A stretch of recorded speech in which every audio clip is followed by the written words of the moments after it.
জুলাই ঘোষণাপত্র পাঠ অনুষ্ঠানে যোগ দিতে ছাত্র জনতার জন্য ফ্রি ট্রেন সার্ভিসের ব্যবস্থা করেছেন সরকার। চট্টগ্রাম থেকে ছেড়ে আসা ট্রেনের বিষয়ে জানাতে সরাসরি যোগ দিচ্ছেন আমাদের সহকর্মী আজিজা হক পায়েল।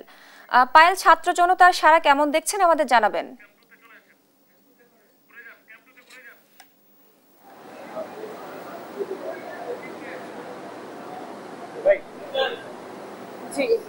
স্নিগ্ধা, যেমনটি বলছিলেন, সংসদ ভবনের সামনে জুলাই ঘোষণাপত্র পাঠের উদ্দেশ্যে ৮ জোড়া ট্রেন অর্থাৎ ১৬টি ট্রেন বিভিন্ন স্থান থেকে ছেড়ে যাবে। সেই ধারাবাহিকতায় চট্টগ্রামে ৭টা ১৫ মিনিটে এখান থেকে স্পেশাল একটি ট্রেন ছাড়া হচ্ছে। এখানে যারা ছাত্র জুলাই গণ অভ্যুত্থানে অংশগ্রহণ করেছিলেন তাদের অনেকে এখানে এসে উপস্থিত হয়েছেন। ইতিমধ্যে তারা নিজ নিজ অবস্থান নিচ্ছেন, আপনারা দেখতে পাচ্ছেন এখানে।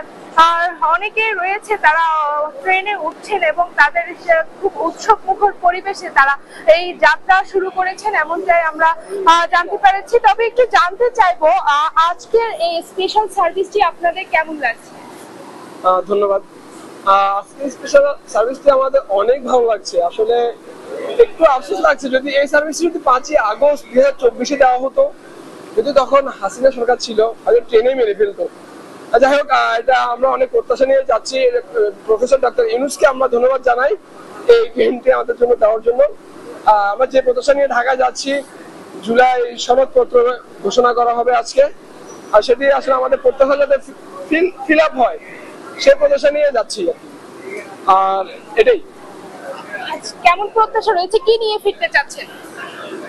ফিরতে যাচ্ছি অনেক, ৫ই আগস্টের যে হতাশা যেগুলো ছিল সেগুলো নিয়ে ফিরতে যাচ্ছি। সেই আনন্দ ঘন মুহূর্ত গুলা আজকে দেখতে যাচ্ছি আর কি।